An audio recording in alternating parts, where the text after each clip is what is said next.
تھی کہ ایک پیر پہ کھڑے ہو کر کے ایک رات میں پورا قرآن ختم کر لیا کرتے تھے، اور آج 40 سال کی عمر میں ہم تراویح پڑھنے کی طاقت نہیں رکھتے۔ اگر کہیں قرآن اطمینان سے پڑھا جاتا ہے تو لوگ وہاں نہیں جاتے، کیونکہ کھڑا نہیں رہ جاتا۔ کہاں 1 گھنٹہ کھڑا رہنا، اس میں بھی کئی مرتبہ رکوع و سجود ہے، اور کہاں ایک پیر پہ کھڑے رہنے کا کیا مطلب ہے؟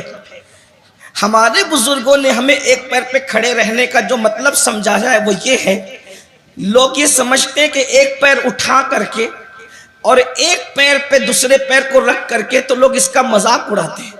اولیاء کو سمجھنے کے لیے بھی کم سے کم ولیوں کی غلامی کی ضرورت ہے۔ ایک پیر پہ کھڑے رہنے کا مطلب کیا ہے؟ جیسے ہم کہتے ہیں نا ایک نشست میں یہ کام کرنا، ایک نشست کا مطلب یہ ہے کہ بیٹھا ہے تو بیٹھا ہی رہے، اس کو کہتے ہیں ایک نشست۔ اور ایک پیر پہ کھڑے ہونے کا مطلب کیا ہے کہ ایک مرتبہ کھڑا ہوا، اب دوبارہ کوئی حرکت نہ کرے، اسی حالت میں کھڑے ہو، اس کو کہتے ہیں ایک پیر پر کھڑا رہنا۔ اس کا یہ مطلب نہیں کہ ایک پیر اٹھا کر کھڑا رہنا، یہ تو شریفوں کی عادت بھی نہیں ہے۔ ایک پیر پہ کھڑے رہنے کا مطلب یہ ہے قرآن شروع کیا کھڑے کھڑے اور اسی حالت میں کھڑے کھڑے پورا قرآن مکمل کر دیا۔ یا ایک پیر پہ کھڑے ہونے کا مطلب یہ بھی بیان کیا گیا کہ ایک پیر پر زور دے کر کے کھڑے ہوئے اور دوسرے پیر کو ہلکا کر دیا۔ یہ پتا چلا، غور تو کریں، رات بھر کھڑا رہنا کس کو کہتے ہیں، لیکن 90 سال کی عمر میں یہ عمل ہے، اللہ اکبر۔ تو پتا چلا جوانی کو جو عبادت میں گزارتا ہے اللہ اس کو بڑھاپے سے محفوظ رکھتا ہے، اور جو جوانی کو آوارگی کی نظر کر دیتا ہے اللہ رب العزت اس پر ذلت آمیز بڑھاپا مسلط کر دیتا ہے۔ اب مجھے بتاؤ، یہاں ہزاروں کی تعداد میں جوان موجود ہے، میں آپ سے پوچھتا ہوں ہم نے اپنی جوانی کی راتیں کہاں گزار رہے ہیں، اپنی جوانی کے دن کہاں گزار رہے ہیں؟ اللہ اکبر، ہفتہ ہفتہ ہو جاتا ہے، کبھی مسجد کا منہ بھی نہیں دیکھتے، ہفتہ ہو جاتا ہے، کبھی مسجد کے قریب بھی نہیں جاتے، بلکہ برسوں ہو جاتے ہیں فجر میں ہم مسجد کا منہ نہیں دیکھتے۔ کتنے لوگ ہیں جنہوں نے برسوں پہلے فجر میں مسجد کا منہ دیکھا تھا، کچھ لوگ تو پوری زندگی فجر کی نماز میں نہیں جاتے۔ اللہ اکبر، جمعہ کی نماز کے لیے 2 رکعت پڑھنے کے لیے جاتے ہیں، راستے میں اخبار بچھا کر نماز پڑھتے ہیں اور دعا ہونے سے پہلے یوں بھاگتے ہیں جیسے اسکول کی چھٹی ہونے پر اسکول کے بچے بھاگتے ہیں۔ اللہ اکبر، اے میری قوم کے جوانوں، اپنی ذمہ داری کو محسوس کرو، اپنی ذمہ داری کو سمجھنے کی کوشش کرو۔ نکڑوں پر بیٹھ کر ٹائم پاس کرنا یہ جوانوں کی ذمہ داری نہیں، جوؤں کے اڈوں پر جانا یہ جوانوں کا کام نہیں، مسلم جوانوں کا کام نہیں، شراب کے اڈوں کو آباد کرنا یہ ہمارے جوانوں کا کام نہیں۔ تم محمد الرسول اللہ کے شاہین ہو، تم محمد الرسول اللہ کے عقاب ہو، تم کوے اور چڑیا نہیں ہو کہ غلاظت پر بیٹھ کر گندگی کھاؤ۔ تمہیں اقبال نے ایک عقاب سے تشبیہ دی ہے، شاہین سے تشبیہ دی ہے، اور عقاب کی فطرت آپ جانتے ہیں وہ کبھی گندگی پر نہیں بیٹھتا، بلکہ اس کی غیرت کا عالم تو یہ ہے کہ عقاب تو گھونسلہ بھی نہیں بناتا، چڑیے اور کووں کے گھونسلے ہوتے ہیں، عقاب کا کوئی گھونسلہ نہیں ہوتا۔ نہیں تیرا نشے من قصر سلطانی کے گنبد پر تو شاہی ہے، بسیرا کر پہاڑوں کی چٹانوں میں۔ عقابی روح جب بیدار ہوتی ہے جوانوں میں، نظر آتی ہے ان کو اپنی منزل آسمانوں میں۔ کس سے شکایت کریں، شکوہ کس سے کریں؟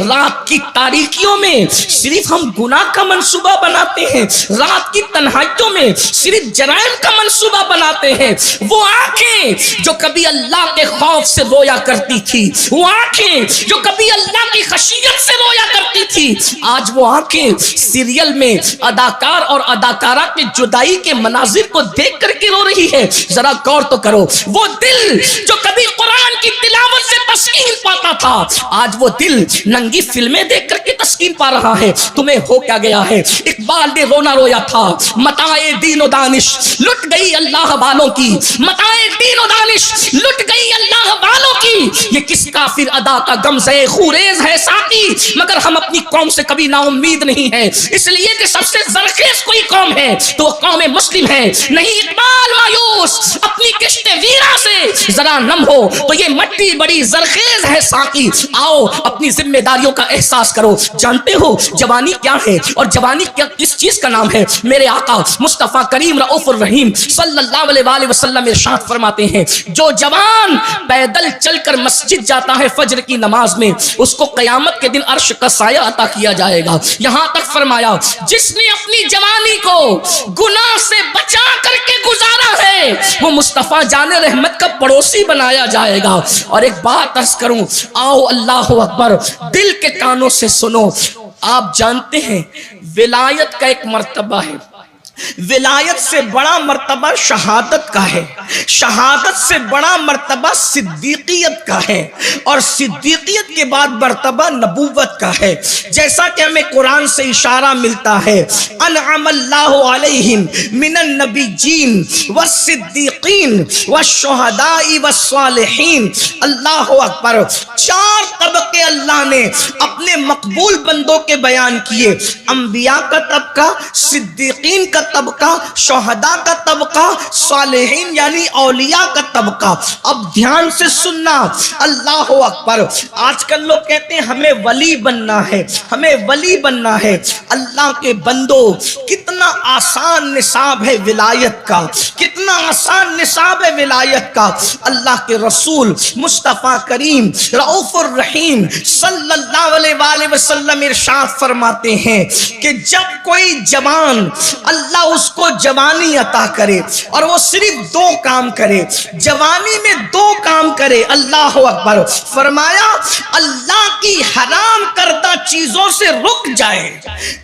اسلام بہت مشکل نہیں ہے، صرف دو کام ہے اسلام کے اندر بس، اور پورے اسلام کی تعلیمات دو چیزوں پر سمٹ آتی ہے، اور اللہ کے رسول صلی اللہ علیہ وآلہ وسلم نے اپنی رشک فصاحت زبان سے ساری کائنات کی فصاحت جس پر رشک کرتی ہے، وہ زبان جس کو سب کن کی کنجی کہے، اس کی نافذ حکومت پہ لاکھوں سلام، وہ دہن جس کی ہر بات تو وحی خدا، چشمہ علم و حکمت پہ لاکھوں سلام۔ آقا ارشاد فرماتے ہیں، جوانوں کو مخاطب کر کے میرے سرکار فرماتے ہیں، جوان اگر دو کام کر لے، صرف دو کام، اللہ نے جس کو حرام کیا اس سے رک جائے، اور جس کو کرنے کا حکم دیا وہ ادا کرے۔ دو چیزیں، اللہ اکبر، حرام سے بچے اور اللہ کی عبادت میں لگ جائے۔ آقا ارشاد فرماتے ہیں، اللہ اس کو 70 صدیقوں کے برابر ثواب عطا فرماتا ہے۔ ولیوں کی بات نہیں ہو رہی ہے، ولیوں سے اوپر شہداء، شہداء کے اوپر صدیقین، اللہ اکبر، بلکہ اولیاء کو بھی بعض مرتبہ صدیقیت کا مرتبہ نصیب ہوتا ہے، بلکہ صدیقیت بھی ولایت کا ایک مقام ہی ہے، مگر بہت بلند مقام ہے۔ اللہ اکبر، ایک دو صدیق نہیں، مصطفیٰ جان رحمت کے انعام پہ قربان جائیں، وہ تو نہایت سستا سودا بیچ رہے ہیں جنت کا، ہم مفلس کیا مول چکائیں، اپنا ہاتھ ہی کھا